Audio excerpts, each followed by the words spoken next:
Welcome to Femininity with Mama Gail. Today, let's talk about the masculine versus the feminine. I want to tell you a story.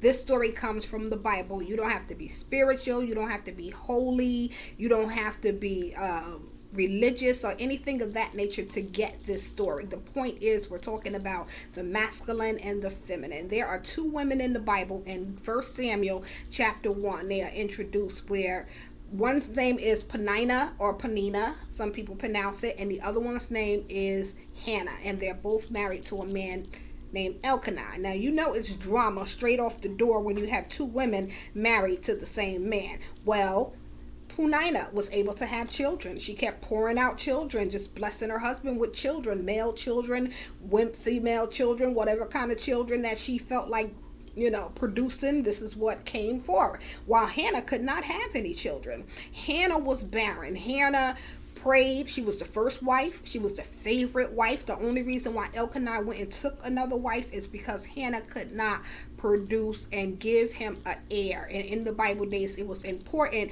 for a man to be able to have a male child to carry on his legacy. So Hannah being barren, she couldn't have any children. She wasn't producing any children year after year. Here's Puninnah. Puninnah is producing. But while she's producing, she's very petty, very childish. She's vexing Hannah by saying to Hannah, "Oh, Hannah, this is my third child. You don't have any children yet? Or when are you going to have children? When are you going to be able to bear our husband a child?" Hannah had to be feminine because with all that masculine energy, that negativity, that Puninnah was spewing out, Hannah never said a word. She never complained to Elkanah about Puninnah. She never clapped back at Puninnah while Puninnah kept coming for Hannah. She kept, trying to get at her, trying to make her feel bad about not being able to produce a child.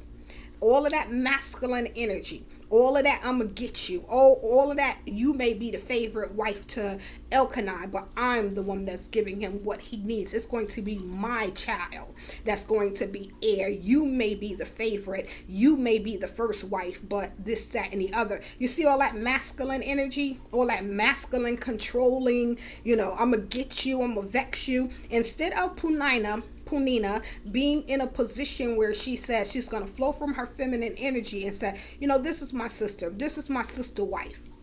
She can't have any children. I'm going to share my children with her. I'm going to encourage her. I'm going to build her up. I'm going to, be positive and, give her remedies of things and ideas that she can do and share with her, in being more positive. But no, Puninnah chose to vex, to torment, to hurt, to throw shade at her sister. Hannah had to be feminine because she never said anything. She didn't go upside Puninnah's head with her fist. She did not slap Puninnah. She did not try to defend herself. She did not clap back in any way, shape, form, or fashion, which is to say something back to her, negative or period. She didn't run to her husband and tell her husband anything. Hannah had to be flowing in feminine energy. But what Hannah did was she went to the only place and the only person who could help her, which was her higher power, and she prayed. And Hannah, being the favorite of her husband, Hannah being, the first wife, Hannah being the one that he would prefer over Puninnah, went past her husband and went to God, her higher power, and prayed about the situation. Now you tell me that's not feminine energy. Masculine energy, I'm gonna get you. Masculine energy, this is revenge.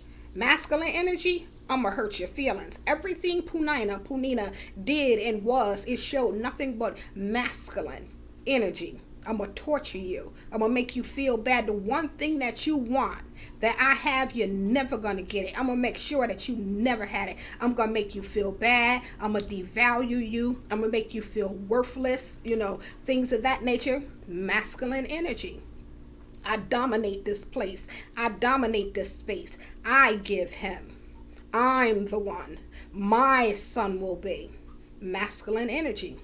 Feminine energy did not complain, did not stress, did not worry. When she did go and cry out, she cried out to the only person who could help her. And in that crying out, she cried out from her feminine energy. She cried out from within, from the beauty within her, for a desire of something that she desired.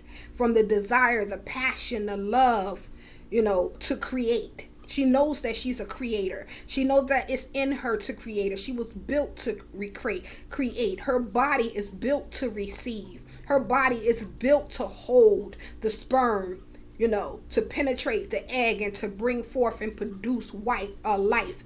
Her body is built to do the work. So she went to the only place where she could. She did not clap back. She did not fight back. She was not in any type of negative aura or energy, so that when she went to her higher power, she was able to get exactly what she prayed for.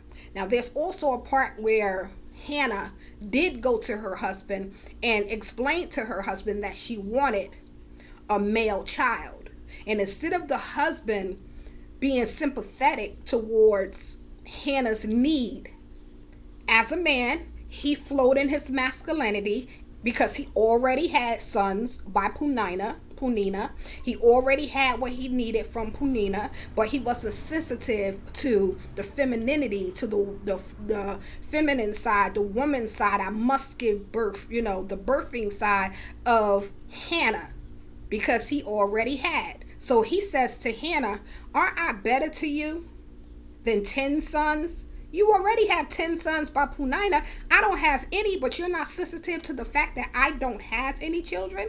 So it wasn't about what she had, the silver and the gold. He gave Hannah a double portion. He blessed her. He took her out to dinner. He bought her Ferraris and things of that nature, speaking in today's term. He gave her all the money and blinged her out and everything that she needed. But that wasn't enough, because what she needed was what was in her to come out of her. Femininity bursts. Femininity gives life. Femininity has the passion to create, to give life, to birth, to bring forward. So with the masculine not understanding, not only from Puninnah, but also from Elkanah, because he already had. He wasn't able to comprehend, to understand, to feel the pain of his wife. But in the feminine, she was able to go to her intuition kicked in. Her superpowers kicked in and told her where it is that you need to go. Humble yourself. Cry out from your soul, from your spirit, from your heart, for the desire, the passion that you have to be a mother. And the moral of the story, the masculine is over here, the feminine is over here. In her feminine energy, go into the right place of where it is that she needed to go, following her intuition, being creative, wanting to birth out of her creativity, out of being open to receive, having everything that she needs to receive. Out of that, not only did she bear one child, but she bared other children as well. She became a woman that gave forth what it was that she needed in beauty. And guess what? Puninnah may have had the first sons and things of that nature, but it was the first wife's sons who get to be heir, because she is the first wife. It doesn't matter how many children Puninnah has. So all that vexing, all that tormenting, all of that name calling and not sharing and caring and getting, in a comfortable place and accepting Hannah, she still missed out on the blessing, because the masculine negative energy never really gets the power over the feminine. The feminine is always gonna come forth and come out on top. So I say to you, to encourage you, flow in feminine energy. It doesn't matter what somebody else says, what somebody else thinks. You stay positive. It doesn't matter what somebody else look like. They're getting ahead of.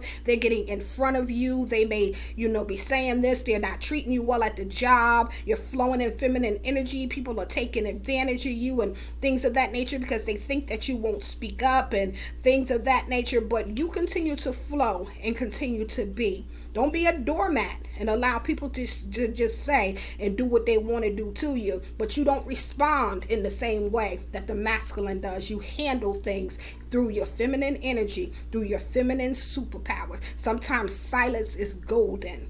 You know, when you go home and you get into the presence of your meditations, your higher power, and things of that nature, you learn to unload and release everything that you need in the present, so that when you come back to that space and that place and you're still flowing in your feminine energy, favor follows you, doors are open for you, because you're a different type of woman, you're a different type of breed. So don't get caught up in the Puninnahs and all of the negativity, and I'll curse you out, and I'll do this to you, and I'll do that to you, and things of that nature. You flow in feminine energy and feminine presence, and stay feminine and flow in out of your feminine superpower. This is Femininity with Mama Gail. Don't forget to like and subscribe to my YouTube channel. Have a blessed and prosperous day, divas, diamonds, dolls, ladies and gentlemen.